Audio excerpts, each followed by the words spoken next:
Fala galera, tudo bem? Sejam todos bem-vindos ao Chave do Enem. Eu sou o professor Michel e essa é a aula de literatura. E aí, como é que você está? Eu tenho certeza que desde o nosso último encontro até agora, você já avançou ainda mais nesse componente curricular tão especial que acalenta os nossos corações, a literatura. Coisa linda, né, galera? Tenho certeza que o seu professor ou professora aí da sua escola, do seu colégio, está fazendo um excelente trabalho e você ainda conta com o nosso ótimo material da Casa Publicadora Brasileira para te preparar, junto com o Chave do Enem, para que você possa seguir os seus sonhos, conquistar a sua vaga nesse processo seletivo que está chegando, hein? Que jornada! Começamos lá no primeiro ano do ensino médio, agora a gente já está no final dessa história. Já está dando saudade da escola? Já está dando saudade dos amigos? Eu tenho uns alunos aí que vivem chorando, já pensando que está acabando o ensino médio. É um ano importante, que Deus te abençoe nesse processo para que você possa seguir conquistando os seus sonhos aí e se dedicando aos estudos sempre, tá bom? Vamos então para a nossa prova de literatura. Você já resolveu as suas questões, eu já dei uma olhada nos nossos simulados. Galera, foi bem, hein? E agora a gente vai acertar alguns pontos, descobrir se você está entendendo um pouquinho sobre esses movimentos literários do século XX. Nós estamos num bloco sobre o modernismo e para a nossa aula de hoje eu separei algumas perguntas que falam sobre as vanguardas europeias. As vanguardas europeias, elas são muito importantes, né? Elas começam na Europa a partir do comecinho do século XX. Nós já temos alguns indícios no final do século XIX, mas elas representam essa nova marcha, essa nova caminhada que o século XX propõe. Essa mudança de século ela é muito especial e ela marca o início da velocidade, da tecnologia, e nós temos grandes expectativas acontecendo. Os nossos literários aqui do Brasil, quando eles vão beber das fontes da Europa, eles ficam todos ensandecidos, loucos com as vanguardas europeias e trazem as vanguardas europeias para o Brasil a fim de que elas possam combater o parnasianismo, os últimos resquícios do romantismo ainda, e agora a gente vai falar um pouquinho sobre essas características das vanguardas que foram tão importantes para o modernismo de todo mundo, inclusive do Brasil, um movimento que, bebendo das fontes europeias, as vanguardas, trouxe uma renovação e reafirmação da brasilidade, da cultura nacional. Essa é a característica do modernismo brasileiro. Vamos falar um pouquinho então sobre vanguardas? Vamos para a nossa primeira pergunta dessa noite. Pergunta na tela para você. Sobre as vanguardas e a literatura do primeiro quartel do século XX, considere então as afirmativas. Vanguardas foram movimentos artísticos ocorridos no início do século XX, compreendendo o período da Primeira Guerra Mundial e o final da Segunda Guerra Mundial. Nos textos literários, esses movimentos fizeram florescer a crise de humanidade e os novos padrões estéticos. Uma bela definição. Segundo, as vanguardas se propunham a criar novos padrões estéticos, literários, culturais e artísticos para a representação da realidade do mundo em transformação. Com isso, os manifestos dos vários ismos apresentam novas propostas e estratégias a fim de alcançá-los. Cubismo, modernismo, futurismo, impressionismo, expressionismo, dadaísmo, surrealismo, neorrealismo, tropicalismo, humanismo e concretismo. Será que todos esses ismos aí são das vanguardas? Próximo. Os grandes nomes representativos das vanguardas são Pablo Picasso, Vladimir Mayakovsky, Philippe Tommaso Marinetti, Eduard Munch, Tristan Tzara, Salvador Dalí, dentre outros.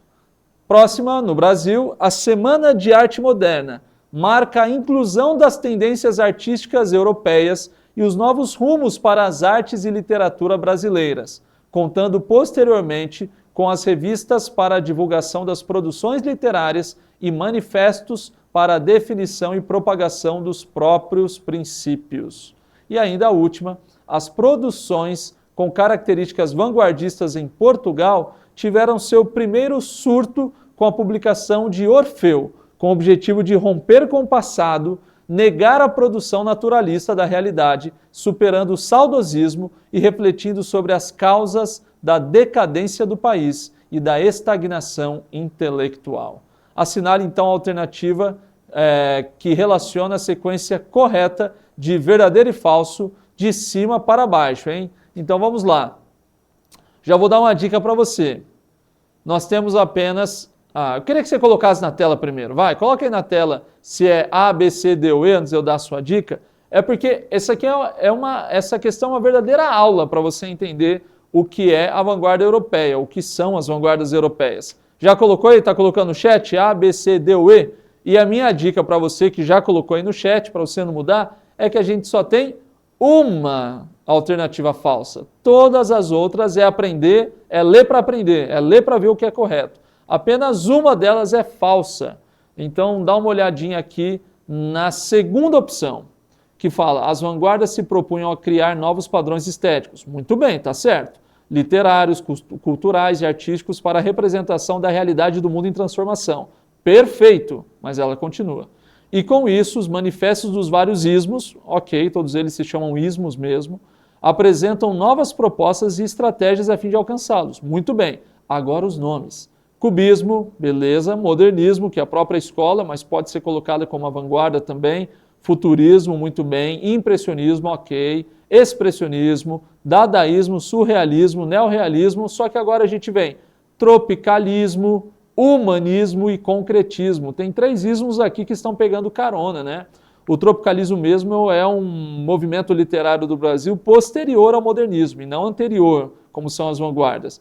O humanismo, então, fala sobre um período literário e artístico, inclusive, que deriva antes ainda da nossa própria literatura, com a literatura portuguesa, né? Ainda no século XV. E o concretismo também vai ser um movimento artístico literário posterior ao modernismo. Então esses 3 últimos ismos estão aí só para te confundir. Tropicalismo a gente tem os anos 70, humanismo a gente tem anterior ainda à história do Brasil e o concretismo a gente tem a década de 50. Com isso, sendo somente ela falsa, nós temos a letra A, tá bom? Foi bem? Começamos com o pé direito, vendo algumas características importantes das nossas vanguardas europeias dessa noite. Vamos para a nossa segunda pergunta da noite, pergunta na tela para você. Temos um quadro do Salvador Dalí e temos um poema de Adélia Prado. Vamos lá, um sonho. Eu tive um sonho esta noite que não quero esquecer. Por isso o escrevo tal qual se deu. Era que me arrumava para uma festa onde eu ia falar. O meu cabelo limpo refletia vermelhos. O meu vestido era num tom de azul, cheio de panos, lindo. O meu corpo era jovem. As minhas pernas gostavam do contato da seda. Falava-se, ria-se, preparava-se. Todo o movimento era de espera e aguardos, sendo que depois de vestida, vesti por cima um casaco e colhi do próprio sonho, pois de parte alguma eu a vira brotar. Uma sempre viva amarela, que me encantou com seu miolo azul, um azul de céu limpo, sem as reverberações de um azul, sem o Z, que o Z nessa palavra tisna. Não digo azul, digo blue, a ideia exata de sua seca maciez. Pus a flor no casaco, que só para isto existiu, assim como o sonho inteiro. Eu sonhei uma cor, agora eu sei. O poema de Adélia Prado é modernista, ao passo que a pintura de Salvador Dalí vamos ver a pintura de Salvador Dalí. Dalí, aos 6 anos, quando acreditava que era uma garotinha, levantando a pele da água para ver um cão dormindo na água do mar. Essa é a descrição do óleo sobre tela que está aqui em Graça Proença. Bom, nós temos aqui um modelo de pintura muito interessante, né? Se você olhar esses contextos aqui, essa ideia superior do quadro que mostra um litoral, praia e mar, mas quando você olha para a parte de baixo, ela se parece muito mais com um tapete, né? E é como se fosse uma daquelas pedras que estão emergindo sobre a água, a última de baixo, nada mais é do que o dorso superior daquele cão que é levantado por essa criança, por essa garotinha. Esse é um tipo de arte fora da realidade, para não te dar ainda uma resposta, que nós vamos analisar. Essa pintura do Salvador Dalí se caracterizaria em qual dessas alternativas? Letra A, surrealista, letra B, dadaísta, letra C, fauvista, letra D, futurista ou letra E, cubista, né? Existem algumas características que não são assim tão absolutas, mas podem te ajudar. quando a gente fala do surrealismo, nós estamos falando sobre esses elementos que trabalham com elementos da realidade, você encontra elementos da realidade, mas quando eles são combinados, eles criam uma atmosfera que foge da realidade, que supera a realidade. Daí o nome não irreal, mas surreal. É uma realidade exagerada a ponto dela se tornar surreal, superada, ok? O dadaísmo já tem a ver com a arte do nada. O dadaísmo do Tristan Tzara, ele fala exatamente que Dada é nada, ou seja, o sentido ele é zero.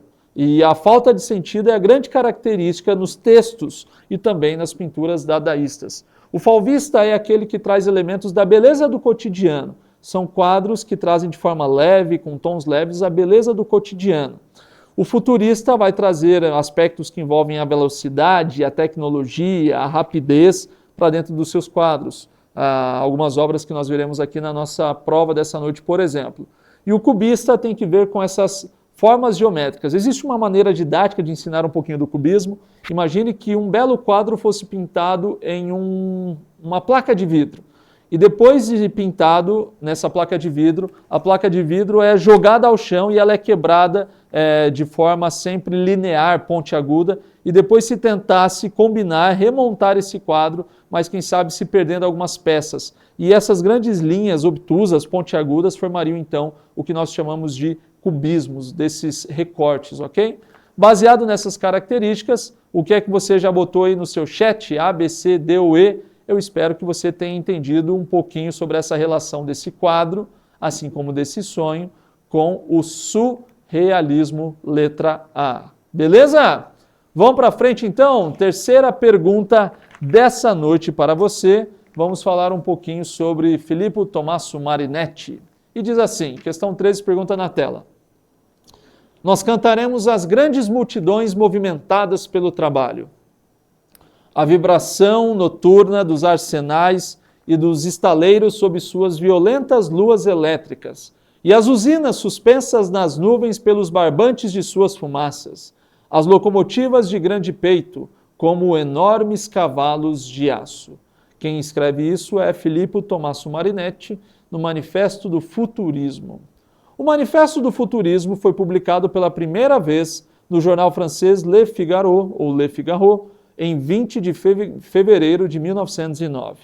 Observa-se pela leitura do excerto que o futurismo enaltecia a experiência humana produzida. De que forma?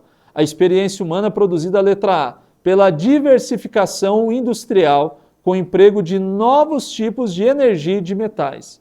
A experiência humana produzida, letra B, pela superação da pintura e da literatura devido à criação industrial de imagens plásticas. Ou ainda, pela onipresença de pequenas unidades produtoras nas sociedades europeias, pela semelhança do novo mundo industrial com as paisagens naturais românticas, letra E, pela libertação da humanidade do trabalho repetitivo em linhas de montagem. Vamos lá. Observa-se pela leitura desse excerto que o futurismo enaltecia qual dessas, ou essa experiência humana produzida por qual desses aspectos? Letra A, B, C, D ou E. Volta para o excerto. Nós cantaremos as grandes multidões movimentadas pelo trabalho, a vibração noturna dos arsenais e dos estaleiros sob suas violentas luas elétricas, as usinas suspensas nas nuvens pelos barbantes de suas fumaças, as locomotivas de grande peito, com os enormes cavalos de aço. A, B, C, D ou E, parabéns para você que assinalou a letra A, pela diversificação industrial e pelo emprego de novos tipos de energia e de metais. O futurismo será essa canção, esse ode, essa homenagem a esse novo mundo tecnológico, veloz e industrial que se lança. Essa é a grande novidade do século XX e as obras do futurismo vão cantar essa nova vida veloz que o século está experimentando, ok? Vamos para a próxima? Quarta pergunta dessa noite, pergunta na tela para você. 14. Nós queremos cantar o amor ao perigo, o hábito da energia e da temeridade. A coragem, a audácia, a rebelião serão elementos essenciais de nossa poesia. A literatura exaltou até hoje a imobilidade pensativa, o êxtase, o sono. Nós queremos exaltar o movimento agressivo, a insônia febril, o passo de corrida, o salto mortal, o bofetão e o soco. Nós afirmamos que a magnificência do mundo enriqueceu-se de uma beleza nova, a beleza da velocidade. Um automóvel de corrida com seu cofre enfeitado com tubos grossos, semelhantes a serpentes de hálito explosivo, um automóvel rugidor que parece correr sobre a metralha, é mais bonito que a vitória de Samotrácia. Nós queremos entoar hinos ao homem que segura o volante, cuja haste ideal atravessa a Terra, lançada também numa corrida sobre o circuito de sua órbita. E preciso que o poeta prodigalize com ardor, Fausto e munificência para aumentar o entusiástico fervor dos elementos primordiais. Essa é uma parte do Manifesto Futurista de Marinetti. O documento de Marinetti, de 1909, propõe que os referenciais estéticos do futurismo que valorizam o que eles devem valorizar? Letra A, composição estática. Letra E, o futurismo deve valorizar a inovação tecnológica. Letra C, o futurismo deve valorizar a suspensão do tempo. Letra D, a retomada do helenismo, ou seja, dos tempos gregos, com a vitória da Samotrácia. Ou letra E, a manutenção das tradições. O que é que você assinalaria? Letra A, B, C, D ou E? Vamos lá então? Tá pronto? Parabéns para você que assinalou a letra B, inovação tecnológica. O que o Marinetti está falando aqui no seu Manifesto Futurista é exatamente isso. A composição estática era aquilo que era louvado antes. A suspensão do tempo também, aquilo que é parado, aquilo que é estático. A retomada ao helenismo, não, ele está dizendo inclusive que um automóvel que corre rugidor, ele é mais bonito do que a obra dos gregos, dos helenísticos, ou seja, a vitória da Samotrácia. Ele também não está defendendo que os referenciais estéticos do futurismo sejam a manutenção das tradições, mas o que o manifesto nos diz é que o futurismo valoriza a inovação tecnológica e todas as virtudes que essa inovação tecnológica traz, ok? Parabéns aí, hein? Como é que você está? Está gabaritando essa noite? Se ainda está meio perdidão aí, vamos para a última questão, mas você está arrebentando, né? Vamos para a pergunta 15. Última pergunta dessa noite para você. Pergunta na tela. As vanguardas europeias foram movimentos pioneiros, precursores dos modernismos que se expandiram no mundo ocidental do século XX. No que diz respeito ao modernismo brasileiro, a estética surrealista influenciou poetas como Mário de Andrade, Oswald de Andrade, Aníbal Machado e Murilo Mendes. São características do surrealismo como movimento de vanguarda. Letra A. Estamos procurando a afirmativa que fala das características do surrealismo. Letra A. A decomposição da perspectiva, a fragmentação do olhar, a visão simultânea de um objeto a partir de diversos ângulos e a destruição da síntese tradicional. A decomposição da perspectiva, será ou será que é o aumento, a valorização da perspectiva? Letra B. É uma característica do surrealismo o desejo de chocar e escandalizar, a anarquia de valores e de propostas estéticas, a espontaneidade artística, o deboche, a agressividade e o ilogismo, que se parece muito mais com o dadaísmo. Letra C. A manifestação do mundo interior, a representação do sofrimento humano, a expressão dos horrores da guerra, as imagens distorcidas do mundo. Isso aqui se parece muito mais com outros elementos também. E ainda a letra D, a valorização do inconsciente e da fantasia, o automatismo da escrita e da arte, a arte livre da razão e a expressão direta das zonas ocultas do ser humano. Letra A, B, C ou D. Vamos lá, hein? É a nossa última dessa noite. Imagina que a sua vaga está valendo de acordo com a sua resposta. Põe no chat, você que está meio quieto aí, põe no chat agora para você ficar feliz com o seu acerto. Tem uma delas ali que parece que está mostrando aquele quadro do Dalí que a gente estava vendo, né? Letra A, B, C ou D. O que é que você assinala nessa noite? Vamos que vamos? Vou esperar ainda um segundinho para você que está colocando no chat. A, B, C ou D? Parabéns para você que assinalou a letra D. É característica do surrealismo que foi muito usado por Mário de Andrade, Oswald, Aníbal Machado e Murilo Mendes. A valorização do inconsciente e da fantasia, o automatismo da escrita e da arte, a arte livre da razão e a expressão direta das zonas ocultas do ser humano. Muito bem, galera, que alegria estar com você nessa noite também. Falamos sobre vanguardas europeias, muito importantes para o nosso modernismo brasileiro, e a gente avança nas nossas próximas aulas também. Fica de olho dos nossos simulados e a gente se vê em breve. Um abraço do professor Michel. Valeu!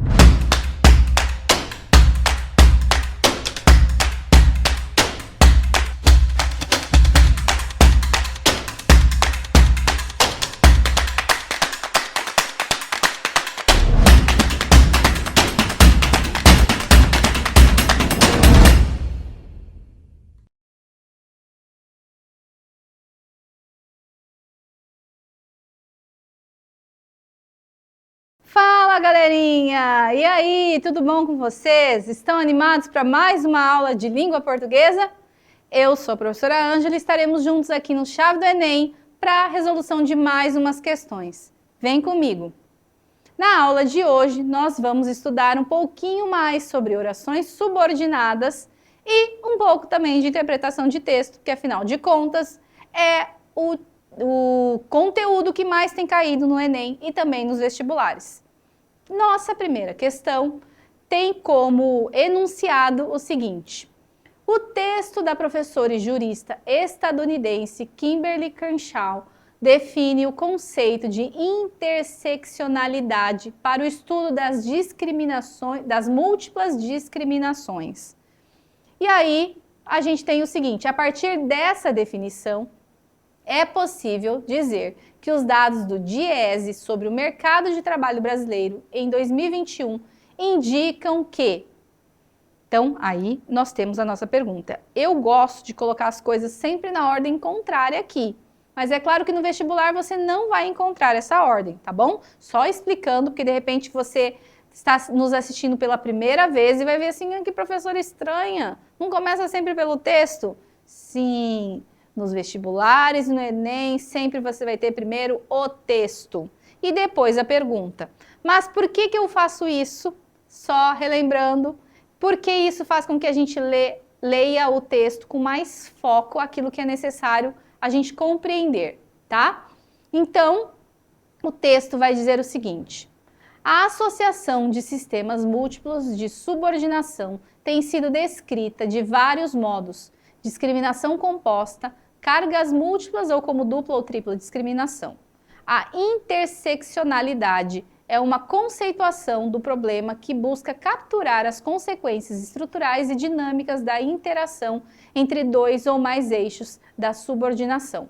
Ela trata especificamente da forma pela qual o racismo, o patriarcalismo, a opressão de classe e outros sistemas discriminatórios criam desigualdades básicas que estruturam as posições relativas de mulheres, raças, etnias, classes e outras. Esse é o texto da Crenshaw, tá? E aí, em seguida, a gente vai ter os dados da DIEESE. Olha lá o que dizem esses dados. Brasil, a inserção da população negra e o mercado de trabalho. Ficou meio ruinzinha ali a resolução, mas acho que dá para você ler, né? Trabalho desprotegido entre negras e não negras, ó, de negras é sempre maior, né? De negros, mesmo masculinos, também sempre maior, ó, o número, né, em porcentagem. Ocupados em cargos de direção, mulheres negras, 1,9%. Mulheres não negras, 5%. Ainda é pequeno nos dois grupos, mas de mulheres negras é menor ainda, né? Homens negros, 2,2%, já é um pouquinho melhor que das mulheres negras. E dos homens não negros, 6,4%. Rendimento médio. Então, de mulheres negras, 1.617, de mulheres não negras, 2.674. Olha só, quase R$1.000 de diferença. Homens negros, 1.968 e e homens não negros 3.471. E subutilização, ou seja, você não vai colocá-lo no trabalho que ele deveria estar, ele está sendo realocado, 40,9% de mulheres negras e 27,7% de mulheres não negras. Então você vai ver que todos esses dados, nas mulheres negras e nos homens negros, esses dados são sempre maiores do que os de não negros. E a pergunta diz o seguinte, ó, na intersecção do estudo de discriminação, né, a gente pode perceber o quê? Intersecção é no cruzamento entre o que esse texto diz e o que esses dados dizem. O que a gente pode dizer, tá? O que isso indica? Que a interseccionalidade de discriminações de gênero, de raça e de classe faz com que homens negros sejam o grupo social mais vulnerável. Será? B. As discriminações de raça e gênero não se relacionam. Assim, mulheres negras e homens negros sofrem as mesmas discriminações no mercado de trabalho. C. A interseccionalidade de discriminações atinge de maneira igual mulheres brancas e negras, pertencentes às classes trabalhadoras. D. A interseccionalidade de discriminações de gênero e raça explica o fato de as mulheres negras ocuparem as posições menos valorizadas e mais mal pagas no mercado de trabalho. Ou E. As situações de gênero e de raça não têm impacto no mercado de trabalho. Trabalhadores e trabalhadoras são discriminados igualmente em virtude da desigualdade da classe social. Vamos à pergunta novamente, ó. A partir dessa definição, que definição? Essa daqui, ó, né? É possível dizer que os dados do DIEESE sobre o mercado de trabalho brasileiro indicam o quê? E aí, o que você respondeu? Essa aqui tem que ler com bastante atenção, tem umas pegadinhas aí, tá? Se você respondeu a alternativa D, você está correto, ó. A interseccionalidade de discriminações de gênero e raça explica o fato de as mulheres negras ocuparem as posições menos valorizadas e mais mal pagas no mercado de trabalho. Essa é a alternativa correta. Por que a A não está correta? Ó, a interseccionalidade de discriminações de gênero, de raça e de classe faz com que homens negros sejam o grupo social mais vulnerável? Não, não são só os homens negros, né? B. As discriminações de raça e gênero não se relacionam. Gente, se relacionam. C. A interseccionalidade de discriminações atinge de maneira igual mulheres brancas e negras pertencente às classes trabalhadoras. Igual? Essa é a palavrinha que você tem que prestar atenção, né? As duas são discriminadas, as duas têm problemas, mas não de maneira igual. As mulheres negras sempre estão no patamar abaixo das mulheres não negras, então não é da mesma forma. Sofrem discriminação também, mas não de igual forma. Então, a chave para você não responder essa questão aqui é a palavra igual, tá bom? E aí, as situações de gênero e de raça não têm impacto no mercado de trabalho? Tem, né, gente? Não tem como a gente dizer que não. Então, realmente, a alternativa correta é a D. Beleza? Questão 2. Assinale a alternativa em que a reescrita do fragmento mantém as relações de sentido e de subordinação indicadas no texto original. Então, eu vou ler o texto até nós chegarmos ali no excerto, que é o que a gente vai ter que analisar, para a gente entender o contexto em que ele está inserido, ok? O fim do canudinho de plástico. Em 2015, um vídeo perturbador de uma tartaruga marinha oliva sofrendo com um canudo plástico preso em sua narina viralizou, mudando a atitude de muitos espectadores quanto ao utensílio plástico tão conveniente para muitos. Mas, como pode o canudo plástico, um item insignificante utilizado brevemente antes de ser descartado, causar tanto estrago? Primeiramente, ele consegue chegar facilmente aos oceanos devido à sua leveza. Ao chegar lá, o canudo não se decompõe. Pelo contrário, ele se fragmenta lentamente em pedaços cada vez menores, conhecidos como microplásticos, que são frequentemente confundidos com comida pelos animais marinhos. E em segundo lugar, ele não pode ser reciclado. Infelizmente, a maioria dos canudos plásticos são leves demais para os separados manuais de reciclagem, indo parar em aterros sanitários, cursos d'água e, por fim, nos oceanos, explica Dunia Ives, diretor executivo da organização Lonely Whale. A ONG viabilizou uma campanha de marketing de sucesso chamada Strawless in Seattle, ou Sem Canudos em Seattle, em apoio à iniciativa Strawless Ocean, ou Oceanos Sem Canudos. Nos Estados Unidos, milhões de canudos de plástico são descartados todos os dias. No Reino Unido, estima-se que pelo menos 4,4 bilhões de canudos sejam jogados fora anualmente. Hotéis são alguns dos piores infratores. O Hilton Waikiloa Village, que se tornou o primeiro resort na ilha do Havaí a banir os canudos plásticos no início deste ano, utilizou mais de 800 mil canudos em 2017. Mas é claro que os canudos são apenas parte da quantidade monumental de resíduos que vão parar em nossos oceanos. Nos últimos 10 anos, produzimos mais plástico do que em todo o século passado, e 50% do plástico que utilizamos é de uso único e descartado imediatamente, diz Tessa Wempson, gerente de operações do Oceans Without Borders, uma nova fundação da empresa de safaris de luxo, de luxo e beyond. Foi estranho isso aqui, né? 1 milhão de aves marinhas e 100 mil mamíferos marinhos são mortos anualmente pelo plástico nos oceanos.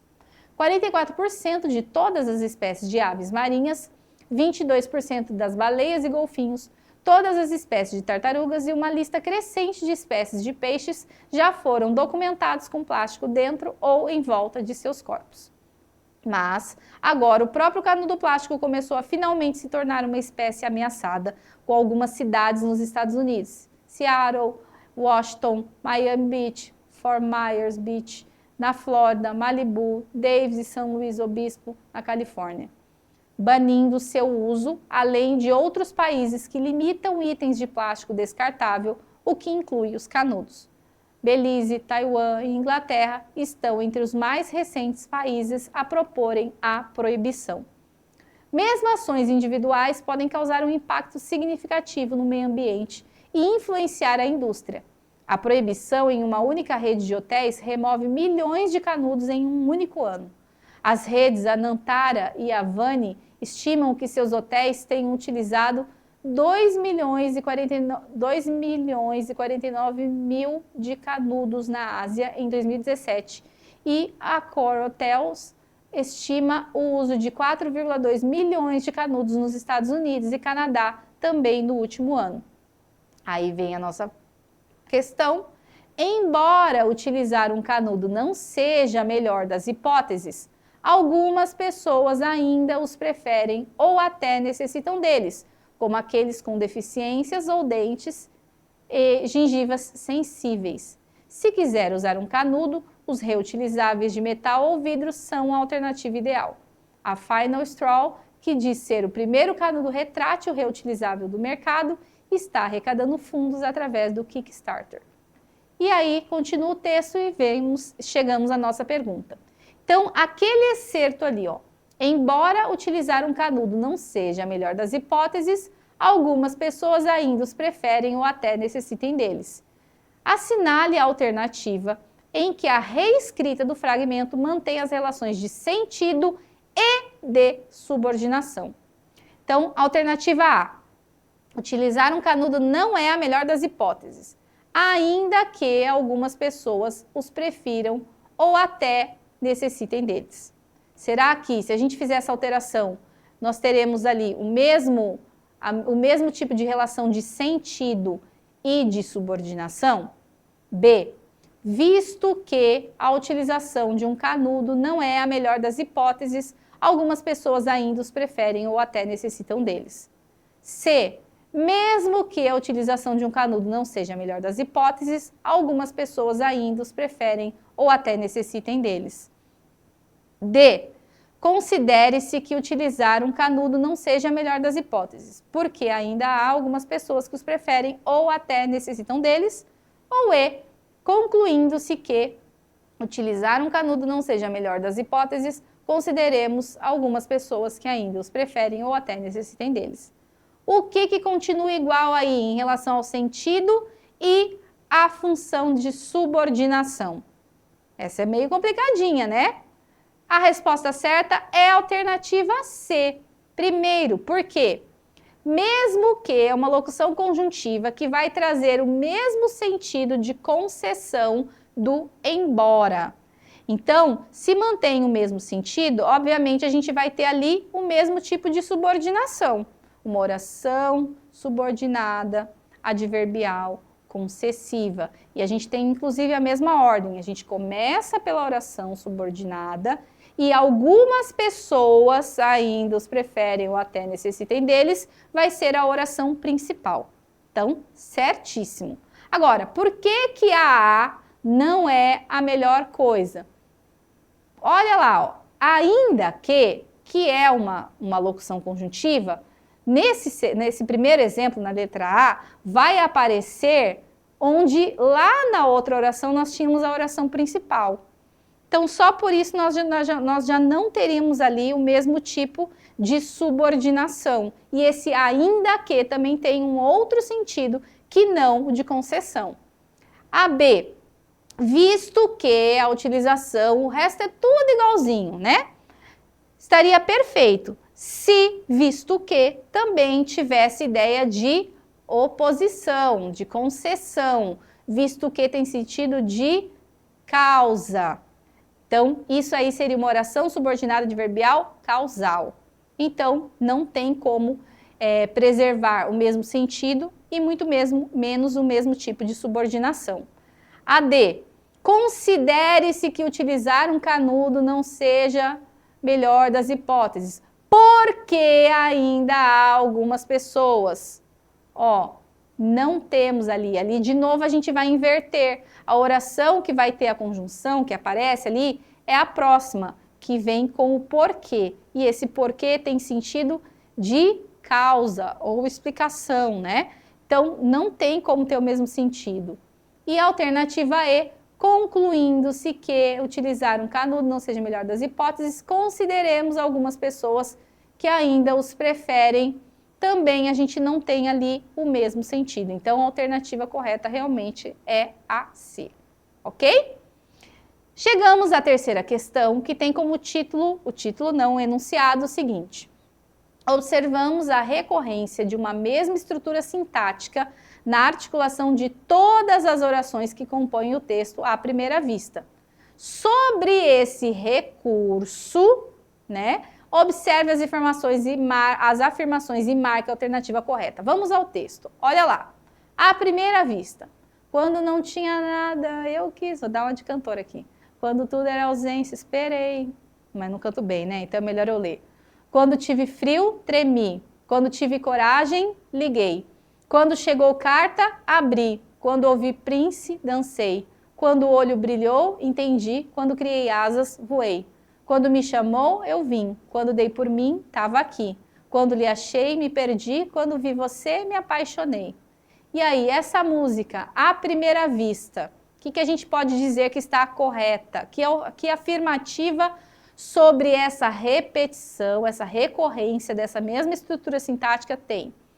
Todos os versos, então, primeira afirmativa, né? Todos os versos iniciam-se por uma oração subordinada adverbial temporal que antecede a oração principal. Será que isso está certo? 2. A estrutura regular das 3 estrofes, cujos versos apresentam períodos compostos por subordinação, contribui para criar no leitor ouvinte a ideia de repetição. E 3. A relação entre a recorrência da mesma estrutura sintática e as ideias introduzidas em cada um dos versos permite identificar o momento em que um acontecimento específico desencadeia uma reação particular no eu lírico. que está correto aí dessas afirmativas? 1, apenas 2, 1 e 2, 1, 2 e 3. Ah, essa tá facinho, né, gente? E aí, o que vocês responderam? Se você respondeu 1, 2 e 3, está corretíssimo. Olha lá, ó. Quando não tinha nada, esse quando é uma conjunção temporal. E a oração principal sempre vai ser depois da vírgula. Lembra que nesse caso, quando a gente tem uma oração subordinada que começa a oração, entre essas duas orações, a principal e a subordinada, deveria ter uma conjunção ou uma locução conjuntiva. Mas como ela apareceu anteposta, eu preciso colocar aquela vírgula entre elas, ó, tá? Então, eu tenho sempre ali, ó, orações subordinadas de um lado, orações principais de outro. Então, está corretíssima essa primeira afirmativa. 2. A estrutura regular das 3 estrofes, cujos versos apresentam períodos compostos por subordinação, contribui para criar no leitor a ideia de repetição. É isso mesmo. Então, toda vez que eu tenho essa repetição, não vou dizer, né? Só vai criar essa sensação de que isso tudo aconteceu várias e várias vezes. E 3, a relação entre a recorrência da mesma estrutura sintática e as ideias introduzidas em cada um dos versos permite identificar o momento em que um acontecimento específico desencadeia uma reação particular no neolírico, ou seja, a oração principal. Quando não tinha nada, o que aconteceu? O que desencadeou? Eu quis. Quando tudo era ausência, esperei. Quando eu tive frio, tremi. Então, realmente, as orações principais ali estão funcionando como essa reação particular àquilo que aconteceu na oração temporal no início de cada verso. Ok? Que questãozinha linda, né? Já ouviram essa música? Se não ouviram, ouça. É muito bonitinha. Questão 4. Assinale a opção que identifica corretamente a locução conjuntiva que tem o mesmo valor semântico de à medida que, presente em, à medida que aumenta a frequência da expressão, sua força diminui. E aí, essa expressão à medida que tem que sentido? Lembra disso lá nas orações adverbiais. E aí, eu só preciso correlacionar. Qual dessas opções ali, ó, sem que, ao passo que, na medida em que, até que, logo que, vai ter esse mesmo sentido. Lembrem-se, semântico, valor semântico é sentido. Facinho essa questão, né? E aí, o que você respondeu? Quer dizer, não é nem tanto, né, gente? Se você não souber de cor ali, ó, as conjunções e os sentidos por elas expressos, você talvez tenha alguma dificuldade, principalmente nessas conjunções que são menos utilizadas e por isso menos conhecidas, tá? Então, fica a dica aí, ó. Faz uma música, ou se você é bom em decorar sem música, pegue lá todas as conjunções daquele tipo. Quais são as conjunções temporais? Quando, enquanto, e assim vai. Não vou falar, senão vou acabar dando a resposta aqui para vocês, né? Quais são as conjunções causais? Quais são as conjunções proporcionais? Quais são as conjunções concessivas? Você precisa sabê-las, tá? E não é só por causa da prova. Na redação também você vai usar, né? A gente não pode ficar repetindo conjunções, principalmente dentro do mesmo período ou do parágrafo. O ideal é que a gente vá utilizando outros recursos coesivos no lugar de palavras que talvez você já tenha usado. Então fica a dica, decore de qualquer jeito, por meio de música, sem música, mas decore, tá? E aí, gente, que sentido isso tem? Qual foi a sua resposta? Se você marcou, aí a gente tem um texto, né? A gente pode até ler o texto para ver isso dentro do contexto. Mas eu acho que aqui a gente já consegue entender bem o significado. Querem ler o texto? Vamos ler essa partezinha ali, ó, para dar mais uma ajudinha aí antes da resposta, ó. As incertezas políticas e econômicas ligadas aos efeitos do poder do Vale do Silício vão além, enquanto o impacto cultural dos meios de comunicação digitais se submete a uma severa reavaliação, prestigiosos autores e intelectuais, entre eles o prêmio Nobel peruano Mário Vargas Llosa e o romancista norte-americano Jonathan Franzen, apresentam a internet como causa e sintoma da homogeneização e da trivialização da cultura. No início deste ano, o editor e crítico social Leon, esse nome não vou saber dizer, publicou no The New York Times uma enérgica condenação ao tecnologicismo, em que sustentou que os gangsters empresariais e os filisteus tecnológicos confiscaram a cultura. Ó o contexto. Aí ele diz, à medida que aumenta a frequência da expressão, sua força diminui. À medida que aumenta a frequência da expressão do quê? O que diminui? A cultura, né? Disse, e o debate cultural está sendo absorvido sem parar pelo debate empresarial. Então, dentro desse contexto, nós temos aí a alternativa B como correta. Por quê? Esse à medida que aumenta a frequência da expressão, sua força diminuiu. É como se fossem duas coisas que acontecem proporcionalmente. Ao mesmo tempo que uma coisa acontece, a outra também acontece. Nós temos aí uma oração subordinada adverbial proporcional.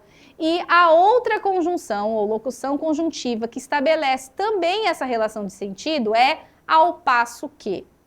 O sem que daria a ideia de causa, não, de condição. O na medida em que dá a ideia de condição, de causa, desculpa.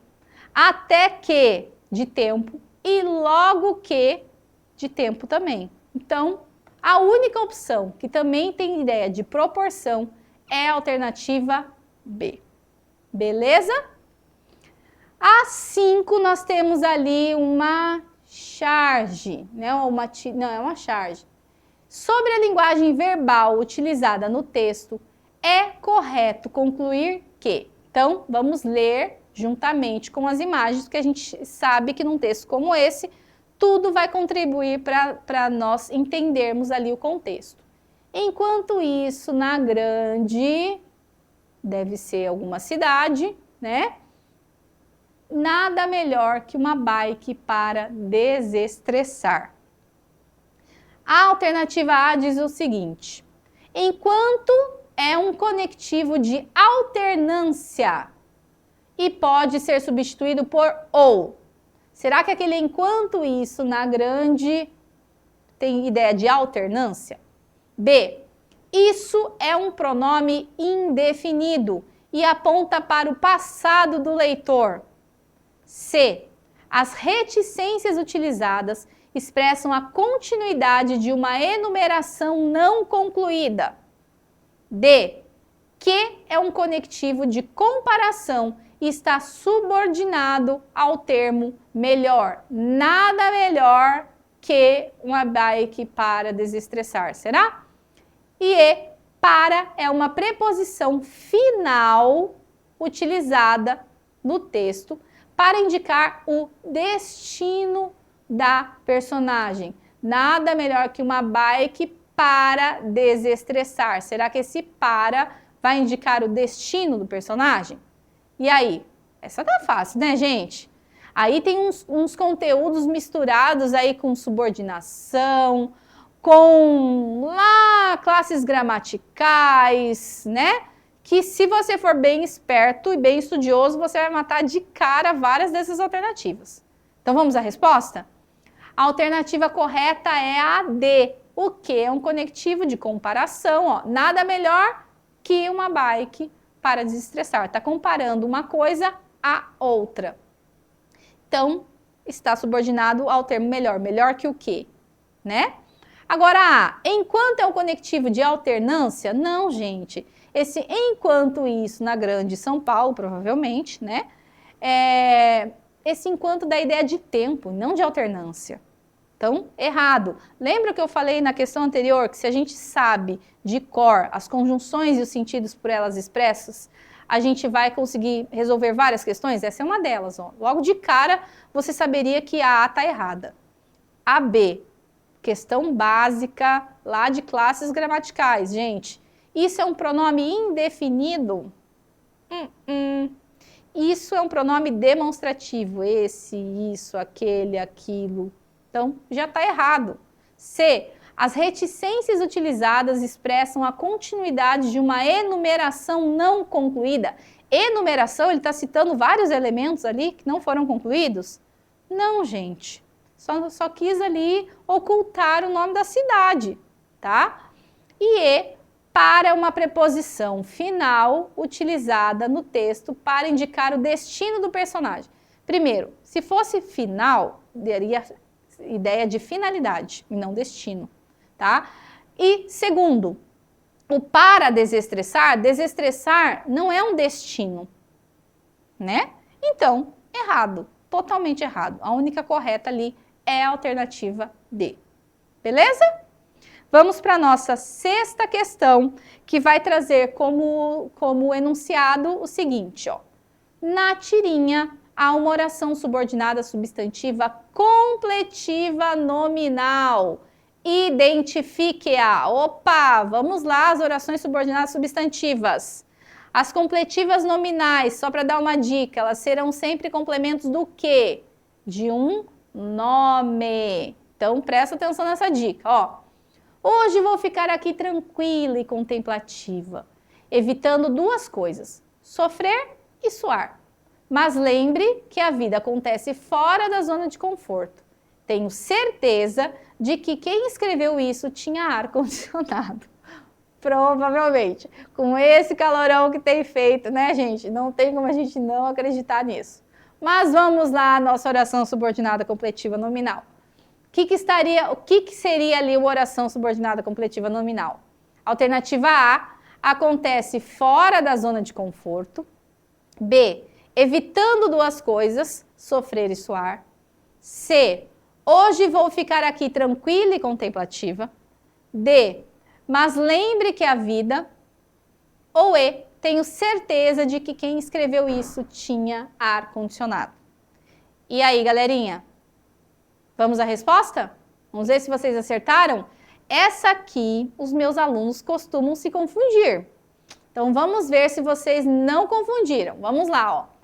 É a alternativa E a correta. Tenho certeza de que quem escreveu isso tinha ar-condicionado. Vamos lá. Primeiro, orações subordinadas substantivas, quando desenvolvidas, lembra que elas podem ter dois formatos, né? Ou desenvolvidas ou reduzidas. E nesse caso ela é uma desenvolvida. Elas sempre terão ali a conjunção integrante ou que ou se, e nesse caso é o que, ó. Olha lá o que. Antes desse que, a gente tem uma preposição, o de, tá? Aí tem aluno, né, sem prestar atenção, vê a preposição, primeira coisa que lembra, objeto indireto. Ah, então é uma objetiva indireta. Não, gente. Olha só. Tanto a objetiva indireta quanto a completiva nominal, elas estarão ligadas pela preposição, as duas. Qual que é a diferença delas? A objetiva indireta, ela estará relacionada a um verbo transitivo indireto. E a completiva nominal estará relacionada a um nome que precisa de complemento, e é o que está acontecendo aqui. Qual é a palavra que precisou de um complemento ali na oração principal? Ó, tenho certeza. A palavra certeza. Certeza de quê? De que quem escreveu isso tinha ar-condicionado, tá? Certeza não é verbo, é um nome. Então, nós temos ali uma completiva nominal. Olha que lindo. Então, cuidado para vocês não se confundirem entre objetiva indireta e completiva nominal, tá? Agora, a A, por que estaria errada? Acontece fora da zona de conforto. Primeiro que ali não tem nem duas orações. Como é que vai ter uma subordinada? Já está errado.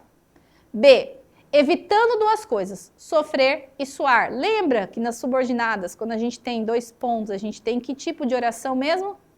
Apositiva. Então, também não é. C, hoje vou ficar aqui tranquila e contemplativa. O que a gente tem ligando essas orações? Ó, e. Tranquila e... Não, na verdade, contemplativa não é oração, né? Olha a professora errando aqui também, ó. Não, vamos lá, vamos de novo. Hoje vou ficar aqui tranquila e contemplativa. Quantas orações eu tenho aqui, gente? Uma oração e não duas.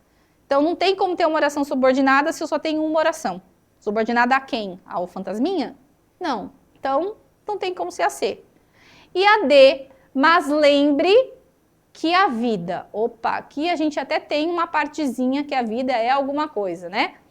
Mas, ó, o que é a vida é complemento do verbo lembrar, é verbo e não nome, então não tem como ser completiva nominal, certo? Então, a alternativa certa é a E. Belezinha?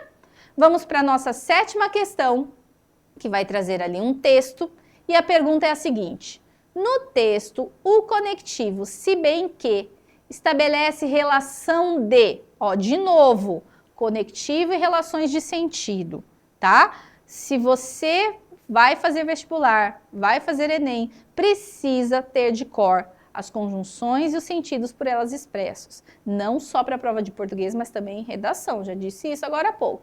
Então diz ali, ó, meu caro Mário, estou te escrevendo rapidamente, se bem que haja muitíssima coisa que eu quero te falar a respeito da conferência que acabei de ler agora. Veio-me uma vontade imensa de desabafar com você tudo o que ela me fez sentir.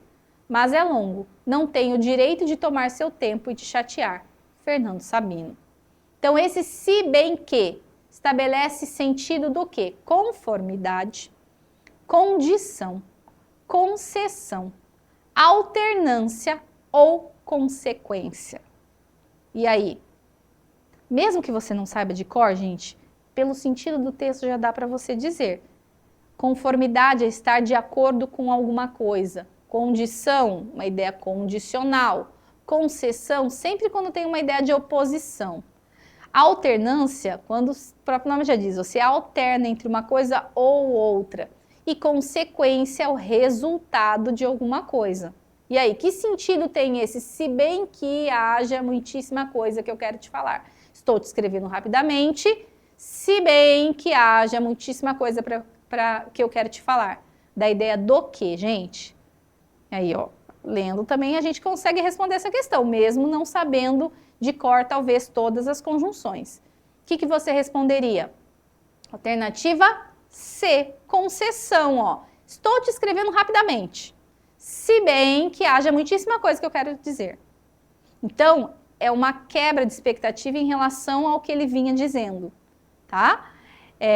Tá escrevendo rápido, apesar de ter muita coisa para dizer.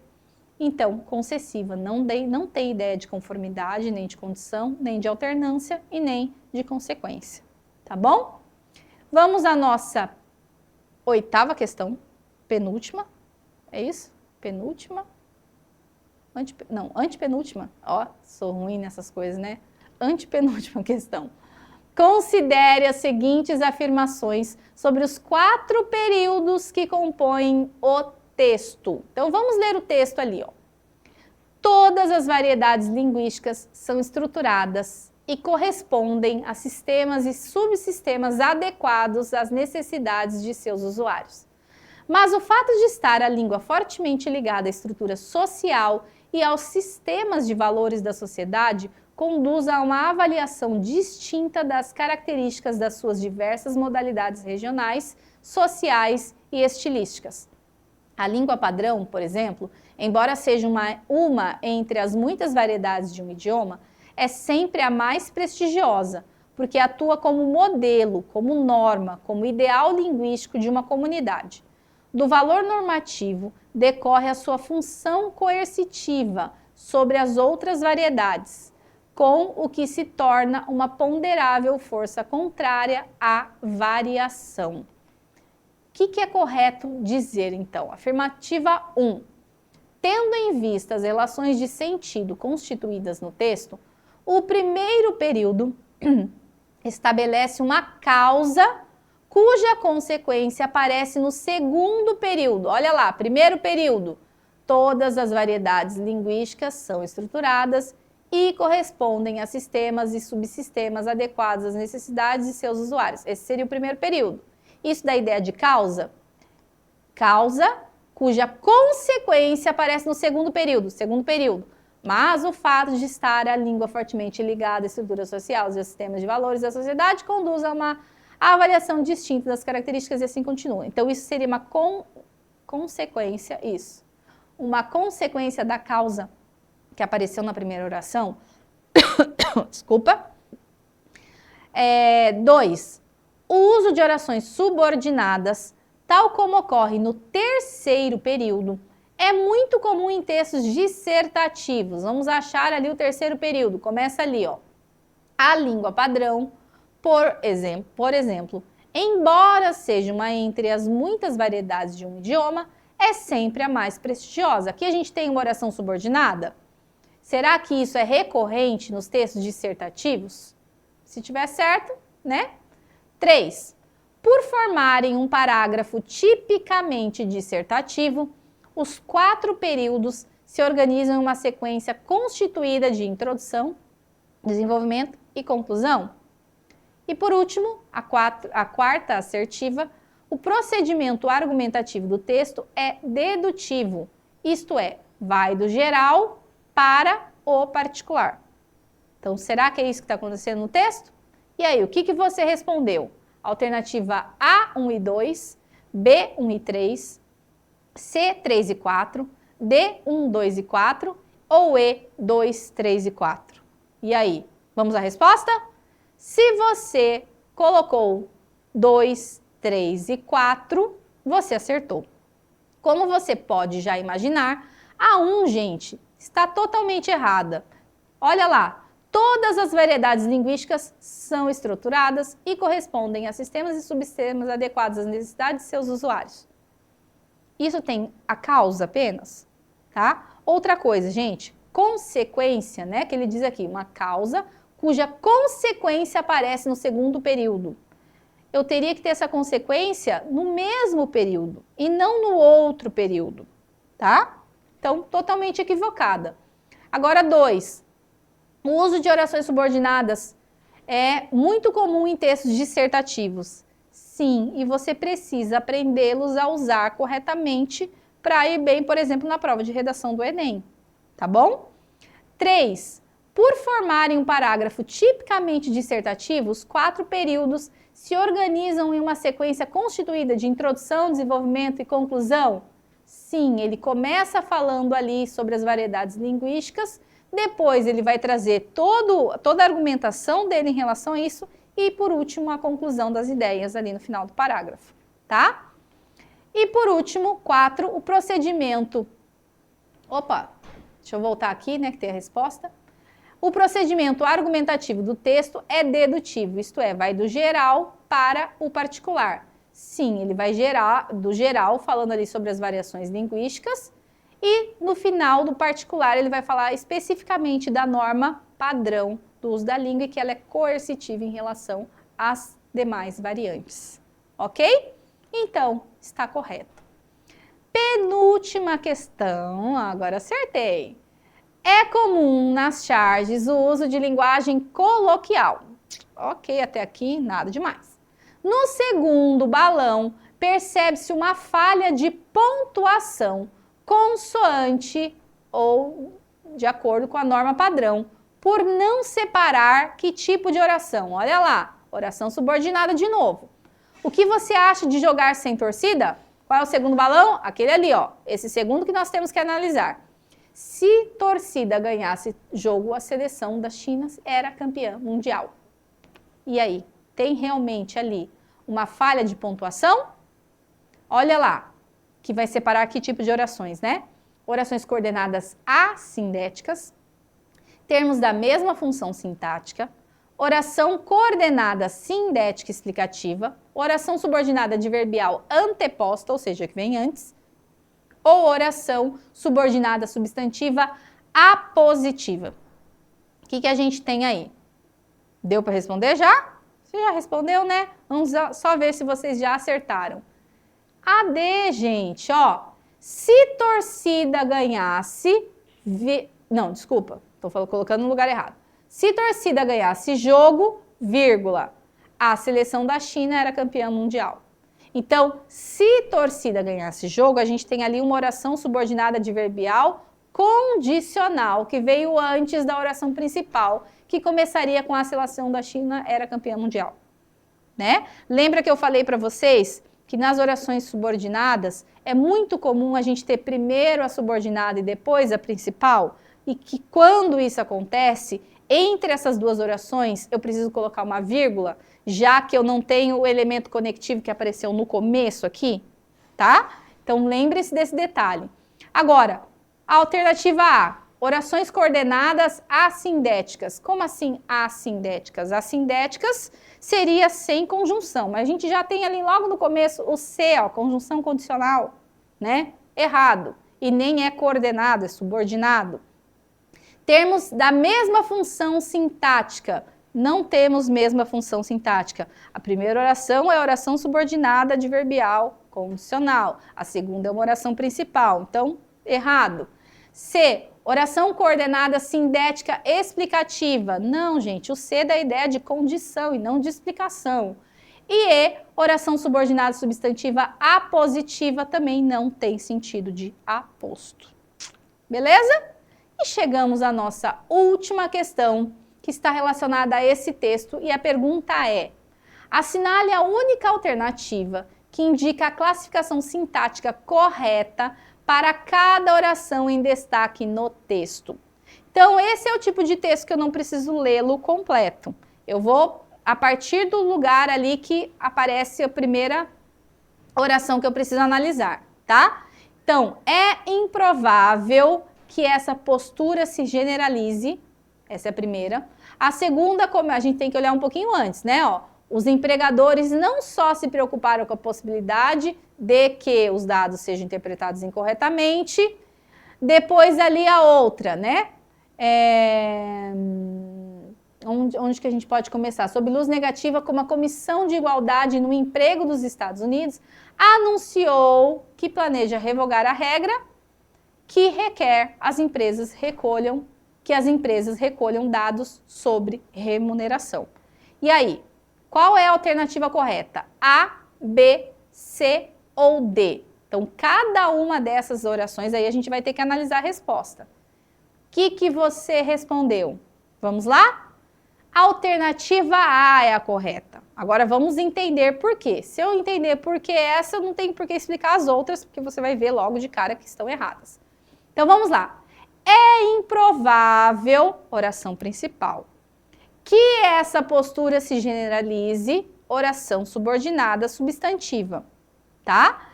Na oração principal, existe um sujeito? Não. Então isso significa que o sujeito está na oração subordinada. Então ela é uma subordinada substantiva subjetiva. Subjetiva nada mais é que aquela que tem função de sujeito. Uma dica: normalmente a subjetiva, a oração principal vai começar com essas expressões assim, ó, é improvável, é bom, é claro, ou era improvável. Percebam que na oração principal não tem sujeito, mas normalmente as orações precisam ter sujeito, né? Então o sujeito vai aparecer na oração subordinada.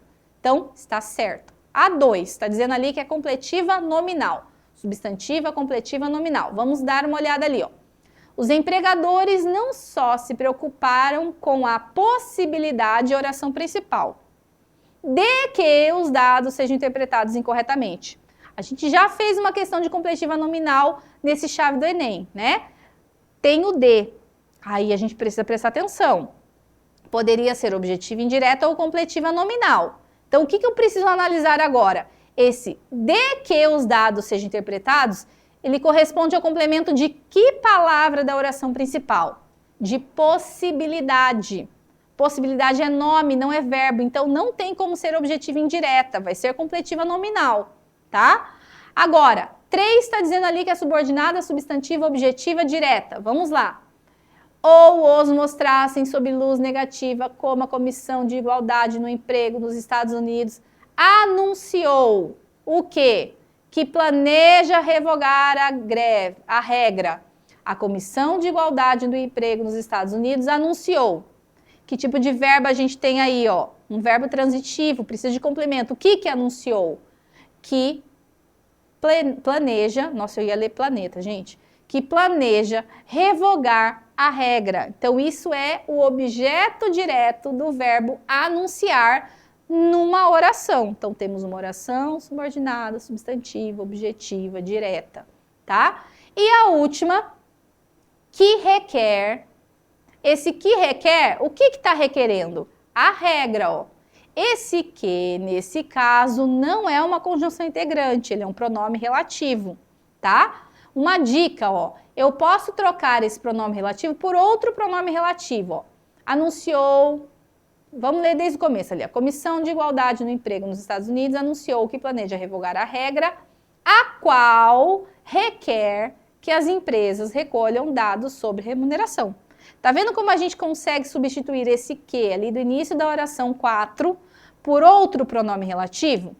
E aí, quando a gente tem uma oração iniciada por um pronome relativo, nós temos uma oração de outro tipo, uma oração subordinada adjetiva. E as adjetivas a gente só tem dois tipos, as restritivas e as explicativas. E nesse caso, o que requer está restringindo o sentido da outra oração ali anterior.